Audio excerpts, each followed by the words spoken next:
Larry, pleasure to meet you. How's it going? All right. Hello, hello. It's all right. There. How are you? There's 20 seconds regular meeting, yeah. We're no longer neighbors. We're not? I guess. I'm in the right spot, right? Yeah, you are. I don't know, I didn't even say it. I'm hoping to move to the end. There he is. Hello. Nice. He's I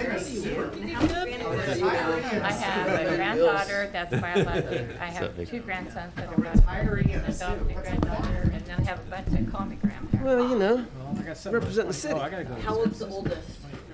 She turned 10 yesterday. Oh, Okay. good. Good. How are Stole you? your lunch. Yeah, that was fun.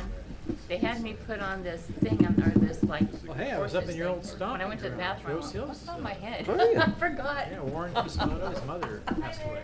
I did not know that. Yeah, so they had her service up there.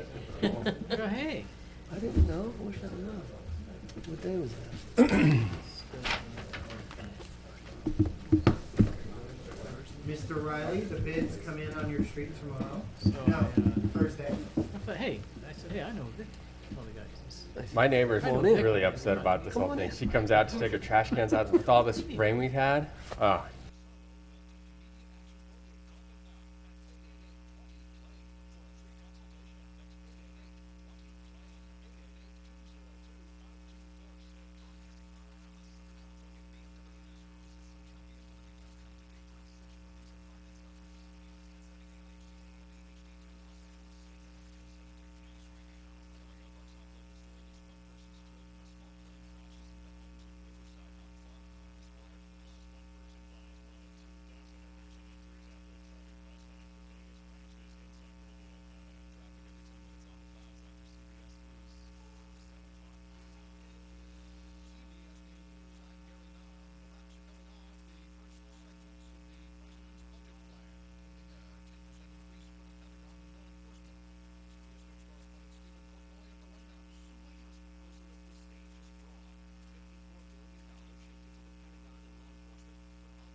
Okay, call to order the regular February 27th meeting of the Planning Commission. Oh, sorry, Lisa. I just realized you were walking in. Okay, can we have roll call, please? Chair Quilty, Here. Vice Chair Andrade, Here. Commissioner Volt, Here. Commissioner Grove, Here. Commissioner Lowe, Here. Commissioner Riley, Here. and Commissioners Solficati. Here. Please stand and join us in the Pledge of Allegiance. I pledge allegiance to the flag of the United States of America and to the republic for which it stands, one nation, under God, indivisible, with liberty and justice for all. Okay, at this time, we'll open it up for oral communications for somebody who would like to come up and speak on something that's not on our agenda. Please come forward and sign in. Okay, seeing nobody come forward, we'll close oral communications. And do I turn it over to you, Steve, or to Michelle for the reorganization? I can do it for you. Okay. Michelle. I'll start off by introducing everyone to Michelle Mueller, our new department secretary, and she comes from Southgate to us, and she's been a great part of our organization already, and very capable, and she's keeping us in shape. All right. Welcome. Thank you. So with that, now would be the opportunity for the commission to take nominations for chair for the upcoming year. I'm looking for the staff report. I don't see it. That's okay. I know. You sure? So we'll take nominations for chair for the next year, and then after that, we'll take nominations for the vice chair. And we'll do these through a roll call vote. Michelle? With that, are there any nominations for chair of the Planning Commission for calendar year 2017? I nominate Larry Andrade. Second. That was Okay, we quick. have a nomination second. Roll call? Chair Quilty, Yes. Vice Chair Andrade, So I'm voting for myself. Yes. Sure. Commissioner Volt, It's always a weird. Aye. It's a little strange. Commissioner Yes. Groves, Aye. Commissioner Lowe, Here, yes. Commissioner Riley, All the above. Yes. and Commissioner Solficati. Yes. And now we'll turn it over to the new chair, who will take nominations for vice chair. That was a very switch. We're switching already, this meeting? Yep. Yeah, Yep. it Like, happens happens immediately. immediately. Wow. Yeah. Yeah. You're in charge now, buddy. Excellent. Thank you. You're ready. You're ready. Okay. So I'm actually taking nominations now for vice chair. Any nominations? I'll nominate Art DeBolt. Second. Any other We have- nominations? We have any others? So we have a motion and a second? Chair Quilty, Chair anymore. Commissioner Quilty, Yes. Aye. Chair Andrade, Yes. Commissioner Groves, Yes. Commissioner Lowe, Yes. Commissioner Riley, Yes. and Commissioner Solficati. Yes. Well, ask him if he wants to be it. Make him vote. Yeah, I guess. That's a yes for Art. Thank you all. Do you all want to rotate chairs now, or wait till We the do Do you want that to too? swap, or do you want, Certainly up to we can do it next week, next month. Time's fine. Okay. Yeah, I'm good. With that, Larry, then you'll turn it over to the next item, which is number 6. Okay, well, wait. Did we approve the minutes? No. Oh, you're back. Okay. There we This go. one, yeah. Okay, there we go. Oh, it was the approval of minutes. Yeah. That was, okay. You didn't ask. Okay, so, yeah, so number 6, approval of minutes for the regular meeting of November 16th, 2016. I'll make a motion to approve. Okay. Second. I'll second. All right. Oh, just say we have a motion in a second. Okay, yes, so, well, there was 2. We have a motion and a second. All in favor? Aye. I'll abstain. Low. And any opposed? So we have one abstention and I'm not, this is good, okay. Number 7, the consent calendar. There is nothing on the consent calendar, so we can move on to the public hearings. 8A is the 4 residential apartment units on one parcel, site plan review SPR 16-10. Sure, this is, in member- Excuse me? I think I have a conflict Oh. Okay, with this one, Chair. Okay, It's within 500 feet of my house, okay. so. See you later. Recuse. Don't have to do anything for that, do I?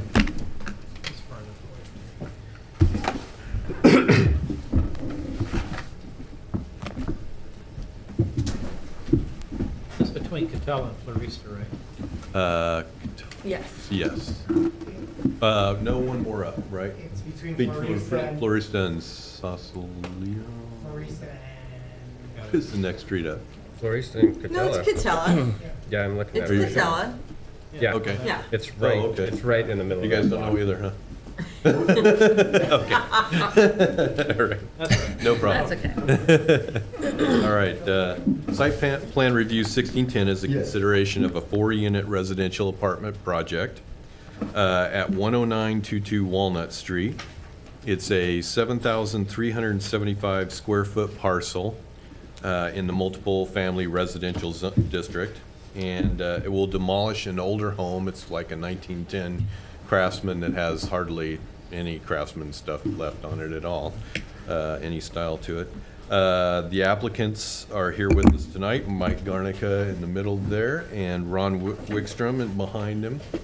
And in the project, Building 1, let me bring that up here. That's the house that's existing now. And that's behind the house. That's like a little workshop. And there is the property from the sky. And the front building has 1 unit on the bottom floor. That's Building 1.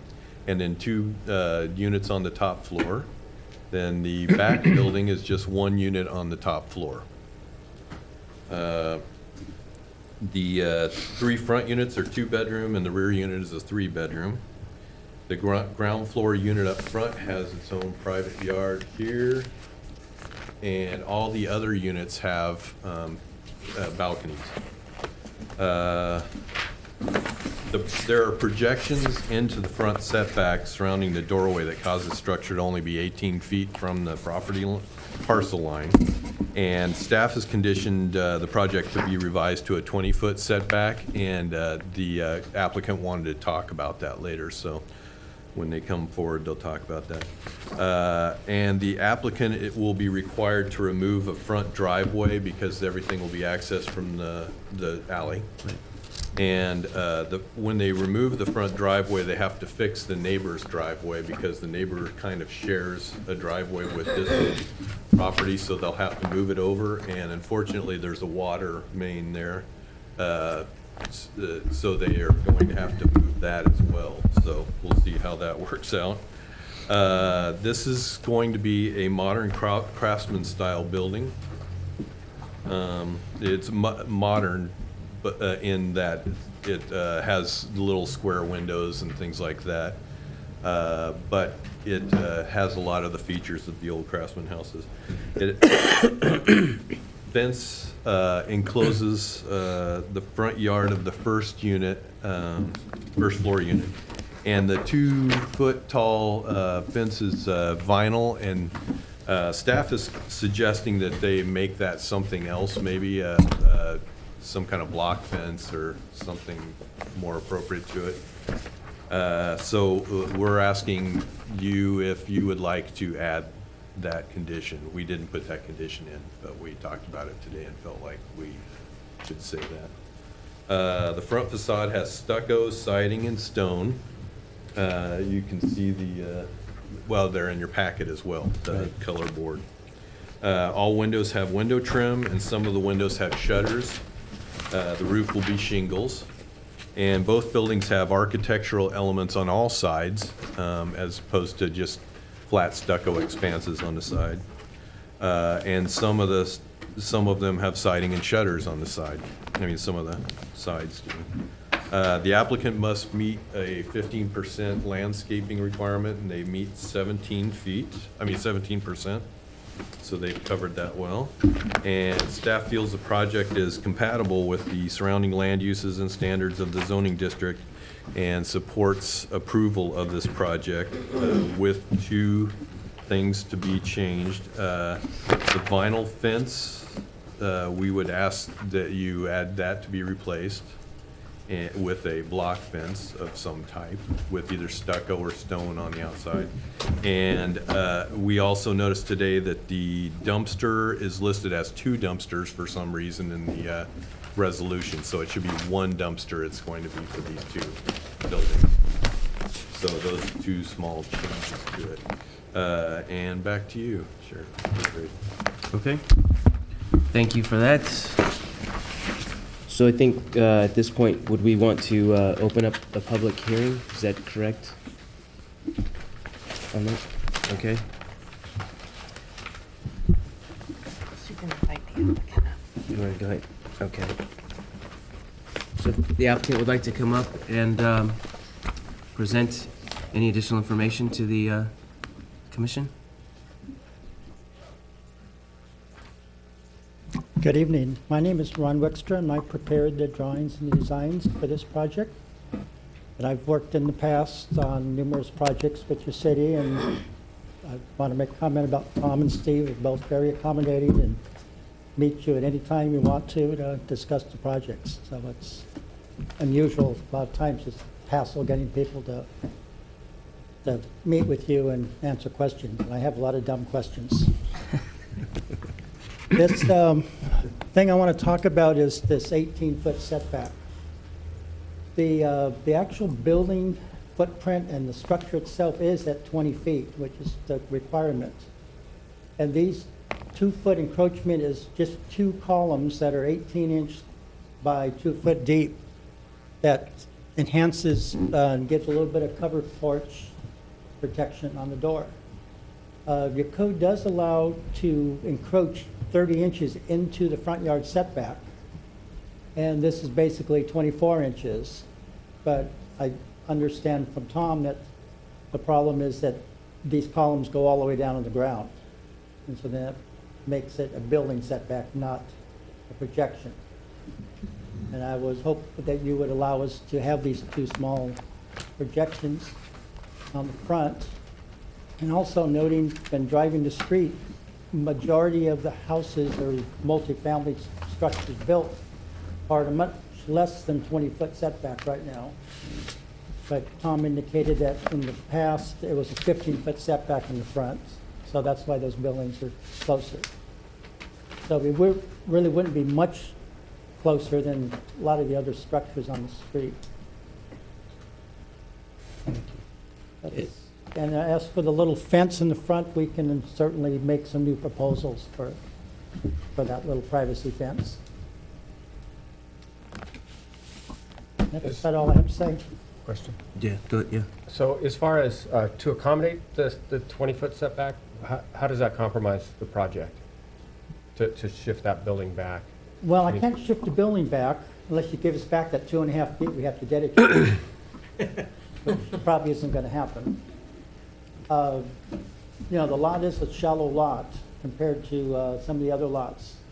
And we're pretty much set building depth, 28-foot drive backups, and the rear setback of 10 feet. So I can't really squish the buildings or move it back. I could probably make a new elevation that would eliminate that 2-foot projection, but as it is now, I think the elevation looks pretty nice, and I don't really think it'd be detrimental to the street or the neighborhood if these 2 columns were in that 20-foot setback. So Tom, is that correct, that the only thing that's that's making them out of, In the 20 feet, yeah. yeah, is those 2 columns? Yeah. Okay. Yeah, and the code talks about projections to mean like roof eaves Patio. and things like that. And so, you know, it's, So if the columns were replaced by like corbels or cantilevers that It didn't would go be to the fine. ground, then it would be in compliance? right. Yes, I think he said it had to be 6 feet off the ground, or, Yeah, we're not, you know, sticklers on that, The one looking. you know, on that, but, yeah, corbels would do it. I mean, that's usually what's done. You know, on other projects, people do the corbels and they put out a roof that goes out the full 30 inches that they're allowed. So, So right now, the way that sits, you've got the roof, the columns coming down. Are those columns actually attached to the house? Or is there, there's no space in Yeah, there's between? not- It's they're just not a freestanding. column coming It's off like the a covered house? porch. Right, but I was Yeah. wondering if there was a space behind the column. no, there's So not. those go directly to the house? If we were to eliminate the columns, we'd probably have to remove the stonework. Because it's really not appropriate to have stone floating 6 feet off the ground. Right. You know, some kind of an architectural, you know, beam going across. Yeah. So that would have to be done somewhere else, and I'd have to consider how we could maybe put stone somewhere else in the building, or maybe just eliminate it completely. I feel the columns and that little roof adds a lot to the depth of the building. Do we have that question, Steph, do we have that latitude to, Say we're okay with columns? say we're okay with the column as opposed to? I'm comfortable with you saying this is a qualified projection into the front yard setback. It's not square footage. Right. Right. It's just It's an a, architectural feature. Just keep in mind that we, based on that decision, we'll make a policy document, and then we have to be fair to anyone else in the future that comes along, and we'll memorialize it in our formal manner that we do. But it's still our decision if somebody were to bring something forward at that point that doesn't meet the setback, correct? If somebody was, you know, pushing the envelope, I certainly think you could take their temperature on that. The 7 of you are pretty talented at knowing when somebody's just trying to get a little more square footage on a property versus trying to have an architectural feature projecting in the front yard. I think Correct. you know the difference. Yep. Yeah.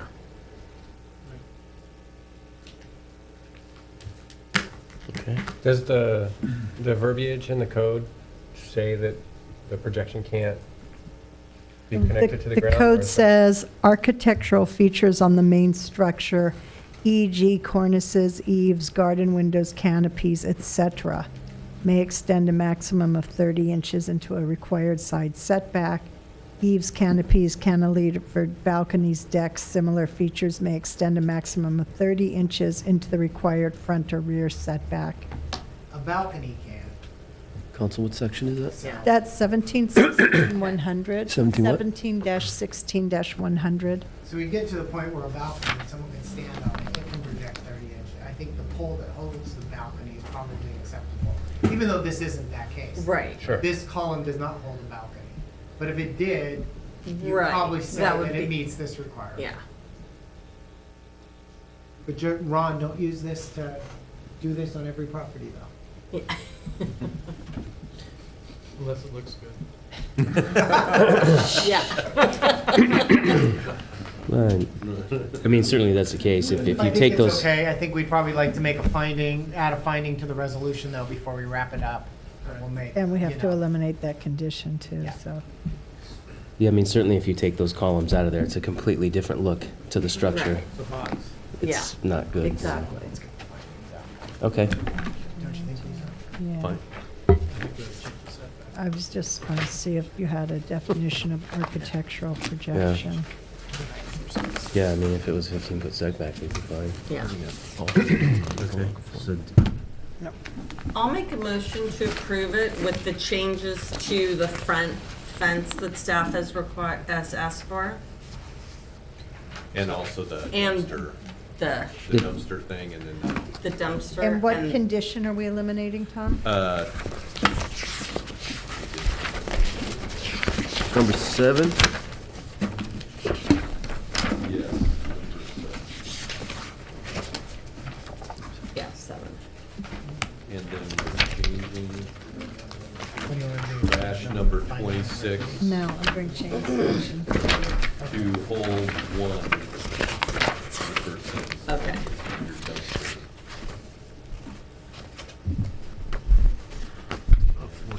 Then the final thing I- could be number, I would recommend changing section 3 to say, based upon such findings and determinations, the planning commission approves site plan review SPR 16-10 as represented by plans elevations, subject to the conditions located in Exhibit A, and finds that the columns are architectural projections which are allowed pursuant to code. I like that. Sounds good. Where was that inserted? Yeah. That's going to go into section 3, Here. rather than to have to start to read. On the actual, on the The resolution. resolution, okay. Okay.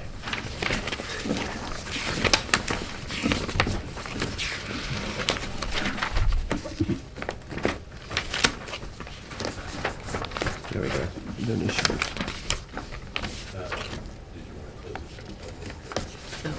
Yes, if there are no other questions, we can, or any other comments from, did you have another question? I just thought we'd ask, so you're aware of the changes and the conditions that we're discussing right now? Is that agreeable? Yeah, I mean, about the track enclosure and the vinyl fence in front. Okay, yeah. Thank you. Okay. Okay, No great. other comments? Yeah, we Thank can you. close the public hearing. Thank you. Thank you. Okay. So do, So you can ask for a second. yeah, we have the motion and we're, motion? are we good with the motion at this point? Yeah, we're good with the motion. We haven't had a vote on the motion. No, I understand. We need a second. I'll second. Okay. So we have a motion and a second. All in favor, say aye. Aye. Opposed? None? And let it be known that Wendy recused herself.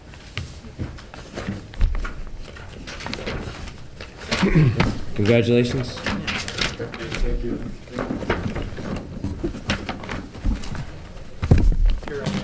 Yes. I need, can I be excused? Can I be excused for a minute? I have to talk. You can go ahead. We'll have to wait for, Ron, you have a customer.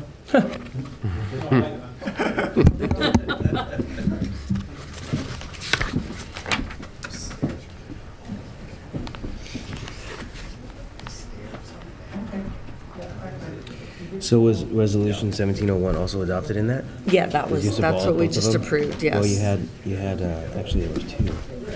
There was 16, well, it was this for 1610, and we had this, Oh, Resolution really? 1701. Just go So to it's the that. same, yeah, no, we're back on. Okay, good. Okay, so we are on to staff reports, and there's a post-construction update on the McDonald's drive-through. Yes. Chair Andre, members of the commission. This review of conditional use permit 33690M and site plan review 1101M concerns the McDonald's drive-through that he asked to change a while back.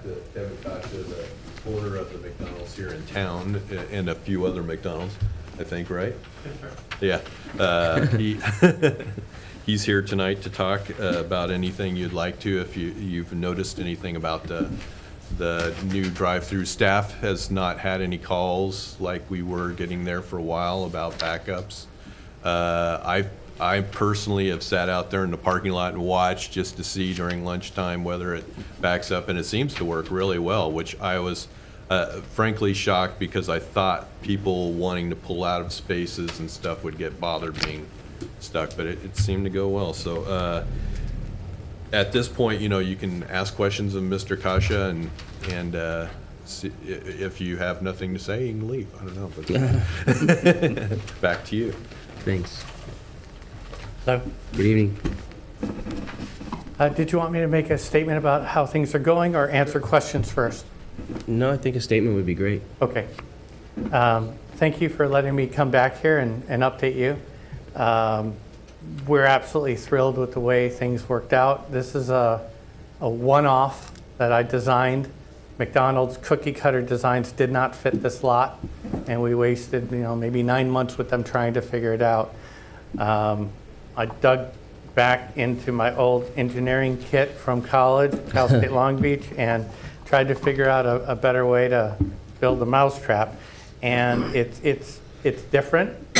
Most of the double drive-throughs, whether it be Chick-fil-A or other McDonald's, generally you start in one lane, you separate into two, order, and then you merge back into one.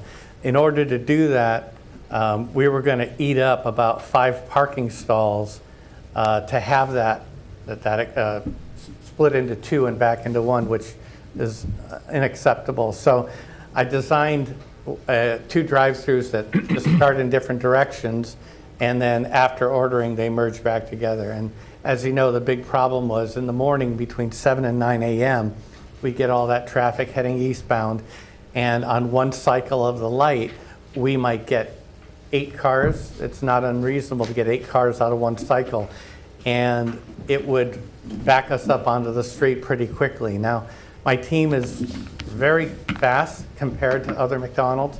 We were averaging in the mornings 104 cars per hour, which is pretty darn quick. Oh my gosh. But we couldn't, that speed did not help us with that arrival rate. That's what we couldn't deal with. We needed to find a way to get more cars on the road, on the lot, I should say. So by having 2 drive-through lanes and cars able to stack in 2 different ways, I can now get a total of about 20 cars on my lot, all in the drive-through, 7 from the pickup point back to before you order, and then from those 2 order points back, I can get another 7 in each lane. So I can get about 20, 21 cars, depending on the size of them, which is a big improvement. It's helped a lot. And without any advertising or balloons or hoopla, just doing it, I'd like to share some of the results, if I may. Sure. We have served, and the construction ended, I'll say about 6 weeks ago, where they were totally off our lot, landscapers and everyone the last little bit. In that time, in my drive-thru, we served 5,323 more customers than that same period of time the prior year. That averages out to about 127 more customers per day. And I think of that basically as the number of people we were just turning away. That were coming down the street, seeing that line and going, I don't have time, and going. So by having them see that they could get onto the lot, they felt more comfortable. Now what we needed to do was to serve them even faster than we were, so that they would trust us when they saw those lines.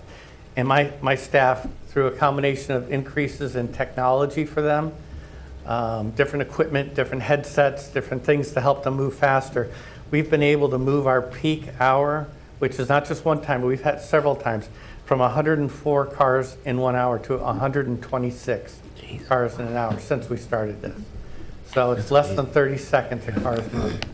And so I think what's happened is the community kind of trusts us now, that even if they see a long line, they know it's not going to be that long. And they're moving every 30 seconds. They're moving 1 space forward. So it's been really great. We're serving through that drive-through on average about 127 more customers every day, to the tune of about $35,000 more in sales by doing this. So I couldn't be happier. I appreciate the opportunity to come up with a rather unique solution, and I think it's been working out really, really great. So that's the new what we actually did. If you're not familiar with our original order point, sat right about here, and we designed this one to come in around here. But it's necessary that those 2 order points be at the same spot from the pickup window, so that everything is going in sync. So we actually moved this one around back to here so that they were equidistant from the pickup area, so that everything's timed right. You don't want someone else's order ready before someone else, so you want it the same distance exactly. And that's how we did it. And we did it parking neutral. We did not take up any spaces. We had to get a little creative. In the back corner, there was a trash corral that was about 20 by 20. And I don't have that much trash. We have a trash compactor on site that we compress all of our trash into cubes before we bring it out. So we only had 1 can in there. So what we did is we cut the trash corral in half, which is more than enough room, and that enabled us to get another stall. And then we shifted down one of our planters and made another stall there. So we recaptured the 2 stalls that were taken by building that area right there.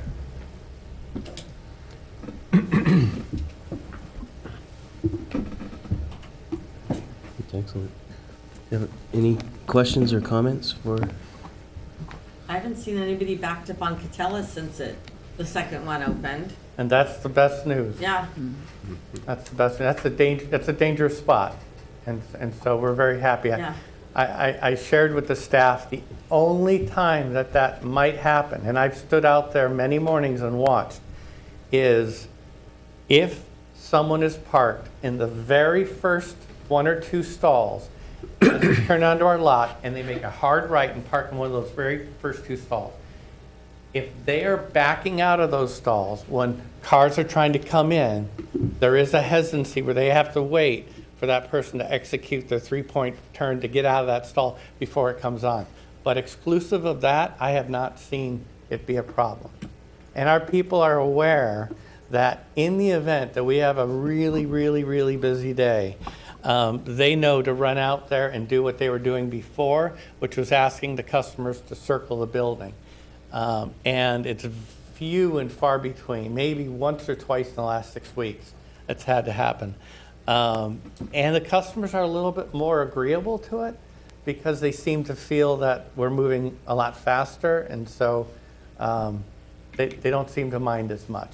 The other advantage that we got by moving that order point back is that gives my kitchen a little bit more time to get the food ready so they're not waiting.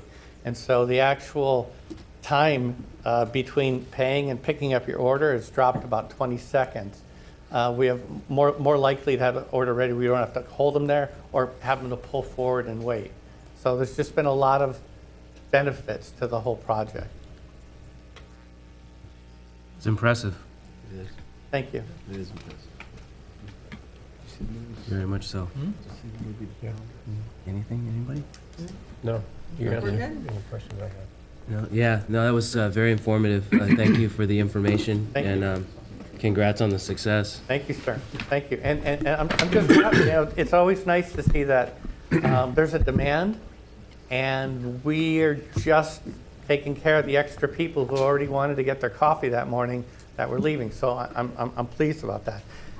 May I bring up one item that was briefly brought up when I was here 6 months ago, and if it's inappropriate, just let me know and I'll withdraw.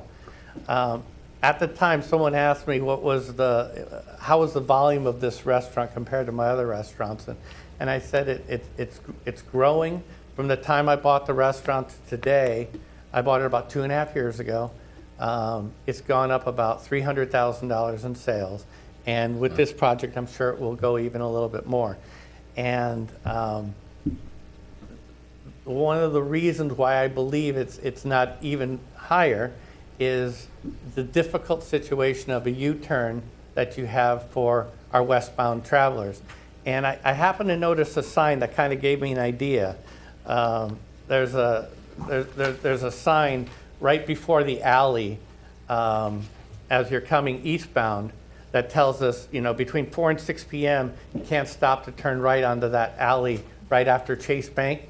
And it's because you don't want people backing up. And it made me wonder, have you in the past or considered with the two left turn onlys that are from Catella towards Los Alamitos Boulevard South, having the inner one allowed to do U-turns under non-peak times? Is that something that anyone has ever considered? Do you find it to be dangerous? But if we looked at just our non-peak time, non-peak in the morning, non-peak in rush hour in the evening, would it be possible to have a U-turn there? I think that's probably a better question served to the traffic commission, actually, and maybe something that you can work with these guys to bring up at one of the agendas or something, and maybe bring up to them at one of their meetings. Okay. And I mean, they're the ones that are gonna actually have the wherewithal to deal with that one. Sure. Next Wednesday night, same place, same time. There you go. Not this Wednesday, but next. Next Wednesday, yes. Thing is, Okay. you have It might be worth, you have a green arrow, a right turn green arrow. might be worth it. That, On- and that's all the stuff they have to look at before they Yeah, decide. so- Timing of everything is reliant upon it. Okay. Well, thank you. Are there any other questions at all? No, thanks. Thank you for the update. Okay. Very much. Thank you so much for letting me do this project, and I'm gonna come by and check I'm it glad out. to see that we solved a problem, a dangerous problem in the city. Thank you again. Thanks. Mr. Chair, Kevin has been a very responsible owner of the property. He always takes our calls and answers our concerns and addresses any issues that we have in the city. And we really appreciate him being here. This is such a successful project that I think he should start thinking about franchising this, maybe. Yeah, maybe so. Yeah, you might have a future there. Thank you. Thank you again. Thank you very much. Excellent. Okay, and then I guess on to, under staff reports, this is the resolution of intention 17-02, Right. amending regulations for accessory dwelling units in the residential zones in the city to comply with new state legislation. With that, everyone say a big sigh and say thank you, State of California, for this wonderful new law that we have to abide by. There's my commentary's over. But this is one of those things that happened last year, and you'll see many of the cities in California are starting to address this issue. There's some cities trying to get a little creative. That's why we didn't start ours on January 1. Kind of watching what other cities do. But we also wanted to present you with what the state has provided us as the guidebook. So you can take a look at their tone and the manner of which they develop these new laws. Many people have opinions about this, both on the side that it creates housing and both on the side that it changes an R1 zoning into something else. And I'm sure you'll have your own opinions. But we're in no hurry to address this issue in the city of Los Alamitos. We're going to watch a few cities stumble and be challenged, and we're going to look at their ordinances. Lisa's doing one in one of her cities right now.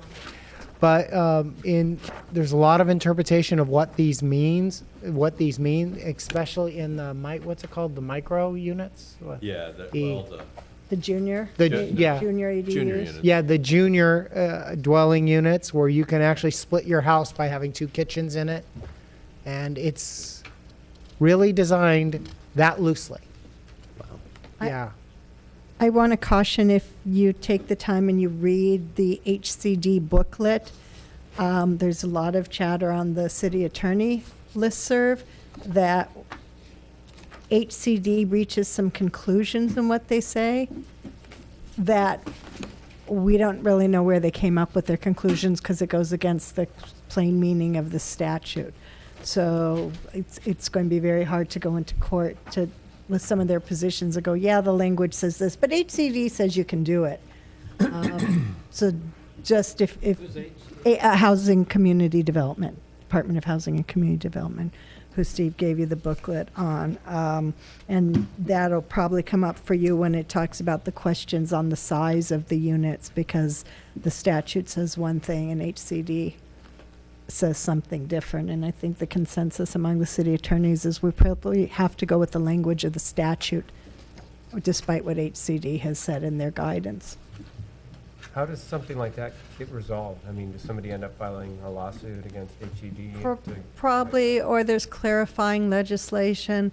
One of the problems with this statute and also with the density bonus ordinance is there were 2 or 3 bills addressing each of the same code sections. So if you look at the legislation, it actually lists like 2 separate sections in each bill. And then it says, well, this section applies if it's chaptered last. And then this section doesn't apply. And it really got to the point where I think everybody kind of said, I'm just waiting till the new books come out. You know what I'm talking about, Victor, when the legislation is actually published in final format.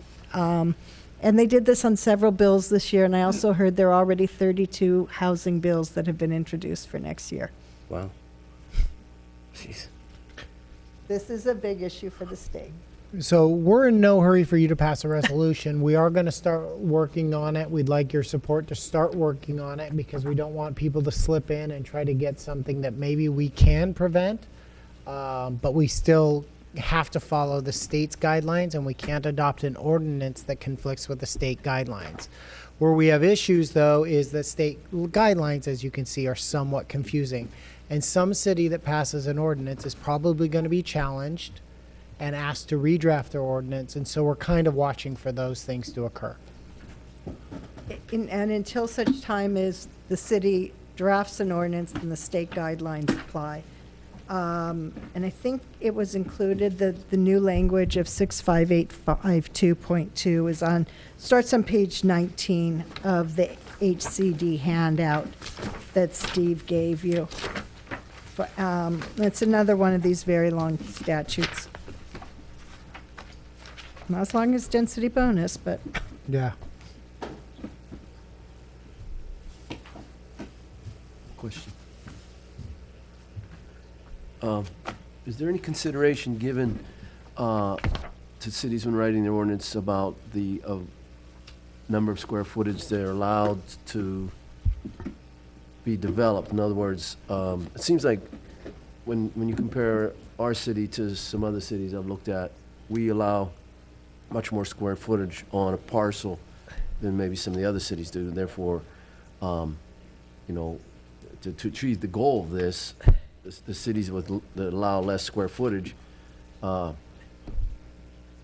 that a consideration given, since we give more square footage than others? So what the state law states now is, you have to allow a minimum which would allow an efficiency unit, which is 150 square feet, I believe. A lot of cities have minimums in their codes as to how small something has to be. You have to allow somebody to build 150 if that's all they want to build. If it is a detached accessory dwelling, then it can be up to 1,200 square feet. If it is an attached accessory dwelling, then the maximum size, state law says, is 50% of the existing dwelling unit, but in no event greater than 1,200 square feet. So if you had a 3,000 square foot house, you couldn't put on 1,500 square feet, unless the city wanted to allow that extra square footage. But I think what most cities are doing is limiting it to what the state says you have to do. Are those numbers in here? It's in 65852.2 of the ordinance. What? At 1,200 square feet would be the attached. Right, and accessory dwelling units are specifically called accessory buildings. So it More than 50%. can't be, if it is, Right. if it's 1,200. Yeah. attached. If it's detached, 1,200. So I know what we're doing in Gardena is we're specifying that it has to be behind the main house, because you do have that ability.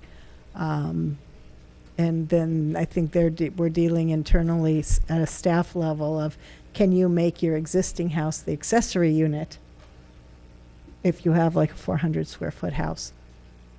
And then create You have to a, run all these scenarios, you really do.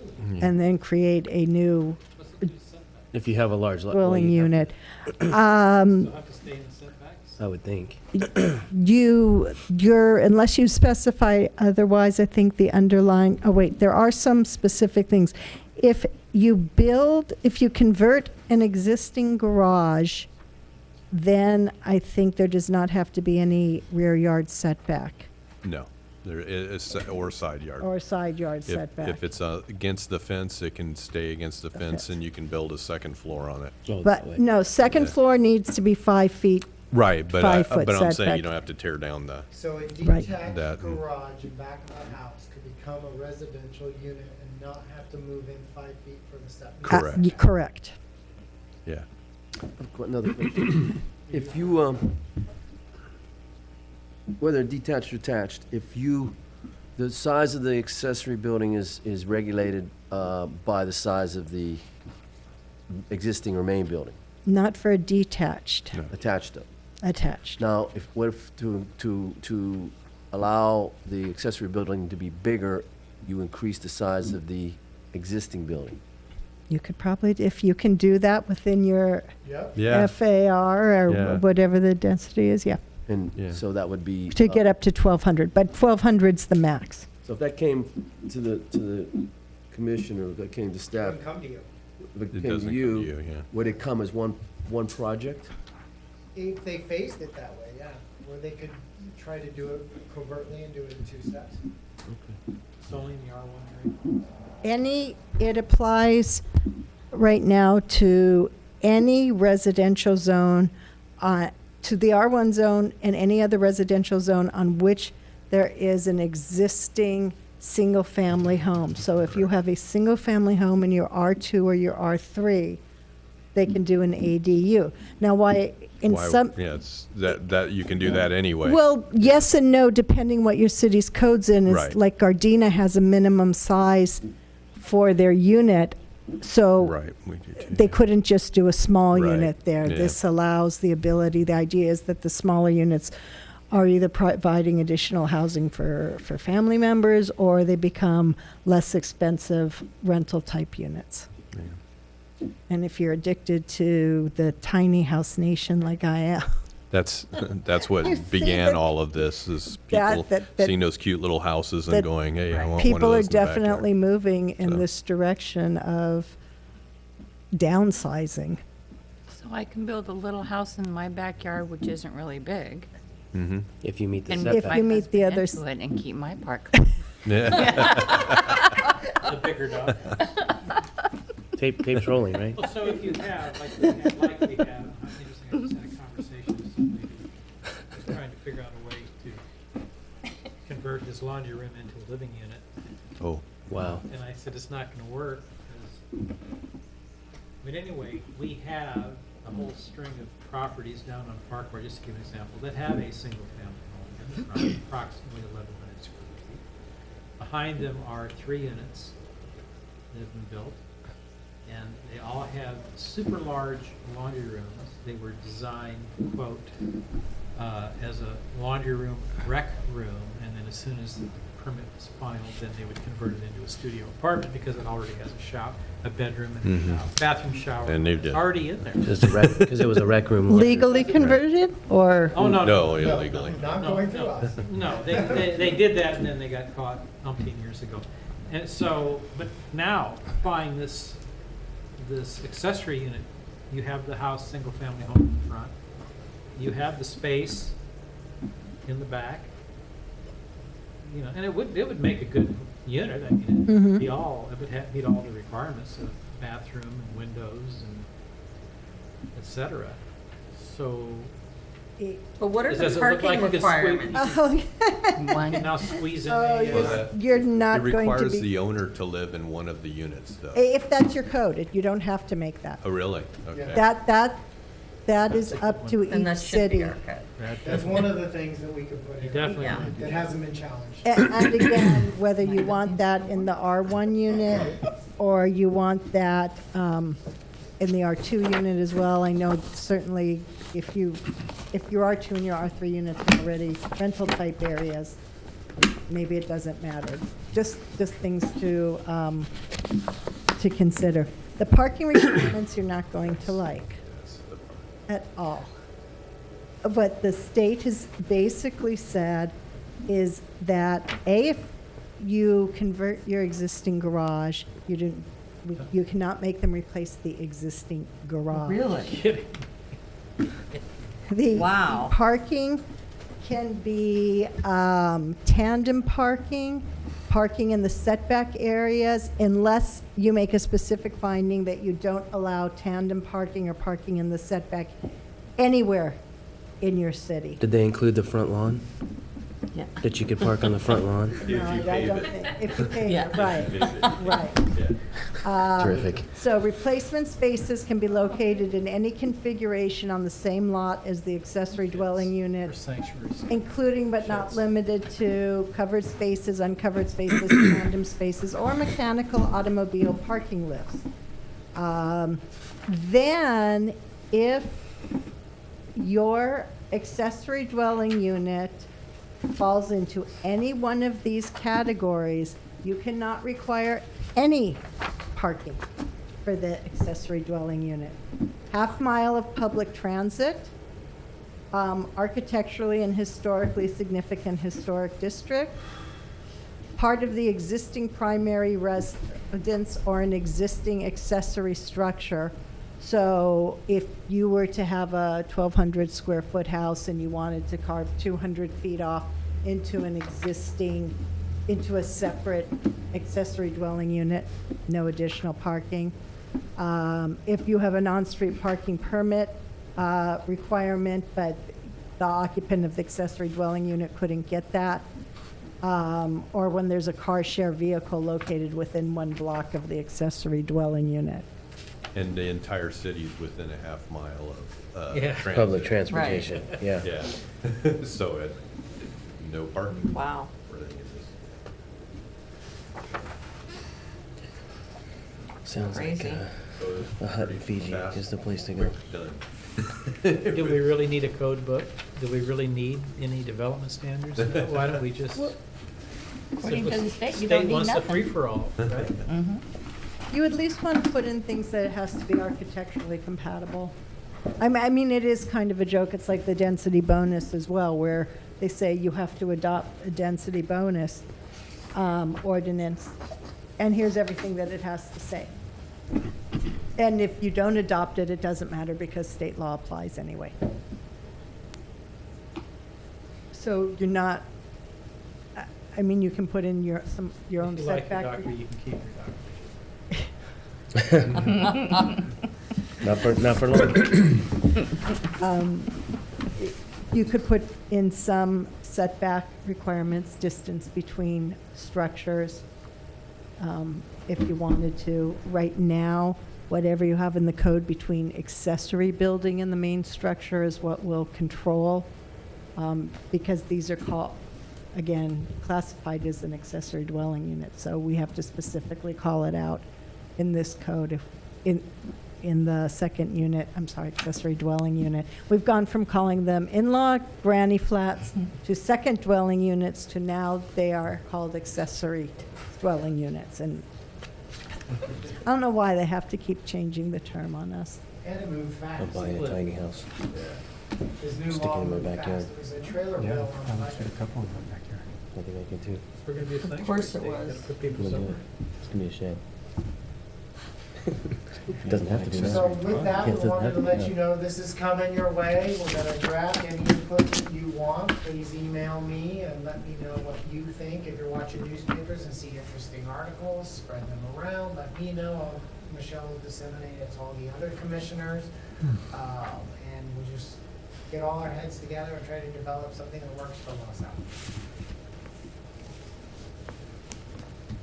That works. Yeah, sorry. Sorry. All right. So, do we have to adopt the resolution? We need, Yeah. oh, do we need to do that? Well, no, For us to start working on it. but you'll Oh. be even worse if you can't at least control the few things you want to, like requiring somebody to be an owner Yeah. to live in one unit. I'll make a motion to adopt resolution number 17-02. I'll second it. Motion is second. All in favor? Aye. Opposed? None? Okay. That takes us to items from the Development Services Director, if we have any. State of the City is next Wednesday at Joint Forces Training Base. This past week, if you want to register, you can do so by calling the Chamber of Commerce It's a fun luncheon. This is the first time we're going to be recognizing businesses. So 10 businesses have been nominated by people in the city or have nominated themselves and will be recognized at that meeting. So that'll be an interesting twist to it. We've never done that before, so that's a nice touch. And the Race on the Base was this past weekend, very successful, and very successful Friday night with the kids run. It was really great glow run, and the kids had a really great time. And then Saturday was really well attended because a lot of people are stir crazy because they haven't been able to run on other weekends. So we had a lot of really good attendance on Saturday at the base. And with that, nothing else to report. Two questions. Stephen, can you enlighten us on the changes with the sign? Sure. Keep me on topic. Madam Assistant City Attorney. As you all know, you've been emailed when the appeal, someone appealed your decision that was done in November. They appealed it in a timely manner, and Lincoln Properties and the appellant had settled, and the appellant had withdrew his appeal, asking that the hearing not occur. No hearing occurred because you don't have an appellant. It's kind of like not having an applicant. Can you have a hearing? Pretty similar. A lot of people were upset with that, so we have a lot of the public showing up at any meeting possible to discuss the issue, and they've attended Rossmore Community Services Board meetings, Traffic Commission meetings, our City Council meetings, and the school board meetings, trying to find a way to stop the sign. But the changes in the project were that were agreed upon between the appellant and the applicant. We may never know the details we may never see that settlement agreement. We But won't. It was But- private. But we were told that the sign gets lowered Yeah, to 90 feet maximum. 20, well, it was more than that then, Yeah, 30, it was 30 foot. feet. It's no longer a digital sign, so it Right. will only be names of businesses on the sign, and they will not move or change. So no bananas for $1.99. Correct. And 2,000 square feet instead of 3,000. instead of 3,050. Right. So those, and then the other point was a sum of money provided to some entity unnamed Not for city. the benefit of the children's safety going to Oak Middle School. Very vague. Wow. We don't know a thing about that. Yeah, that's it. So the project has changed. And then the next step is for Lincoln to move along with their drawings and to go into plan check. Excellent. Second question. Does the amendment of or this changing of the trash disposal container at McDonald's violate a condition of that? No, Nah, no. nah, there's certain administrative, no, actually, they came to No, you. they You, had. you did it via site plan review. Okay. If you remember, Kevin came to you about 7 months ago to ask for this change. It was a modification of his conditional use permit. Okay. So the site plan that's there today was approved by the commission 7 months ago, maybe? Yeah. 7 or 8. So tonight wasn't a reopening of that hearing, it was just an update of the project. If this had gone south, we would have recommended you actually reviewing those conditions again. Tonight would have been more formalized. But it seemed to have worked, and you wanted that update, so we made sure we provided that update. Yeah, that was great. I was wondering what the status on the hotel. The hotel is done with their first plan check through us. Plan check is when they bring their blueprints in, they're this big around, they bring them to the counter and they asked us to review them to make sure they're compliant with the building code. We have done that, we've provided those corrections back to them, and now it's up to their consultants, their draftsmen, their drawers, their architects to revise those drawings and get them back to us. And then when that occurs, they'll move forward. So that's been about a month we've been sitting in limbo. How long does that usually take? Immediate. You know the industry. The industry's pretty crowded. If I were to call an architect asking him to draw up his drawings, they can choose the work they want right now, and they're very busy. Yeah. They're not as hungry as they once were. They're not sitting around waiting for work. So his guys are probably moving slow. I'm hoping that's what it is. Yeah, it used to be very fast. And They Tom would calls try them to about- get it over with real quick, Yeah, too. Tom calls them about once every other week Yeah. and engages them in a conversation to make sure they're still moving forward. And then the Los Al Boulevard project, the center median project is out to bid. Those bids come back on Thursday. Old Dutch Haven is under construction this week for repaving their project. The bike trail is beginning on the 1st, the repaving of the bike trail here above Coyote Creek Park. You know where the bicyclists go? It's in pretty bad condition.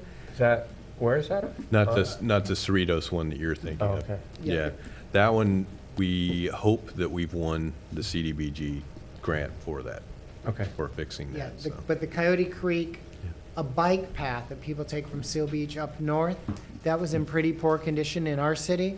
So we got a grant from the Rivers and Mountains Conservancy, put it out to bid, finally got the Army Corps of Engineers permit, the LA County Public Works permit.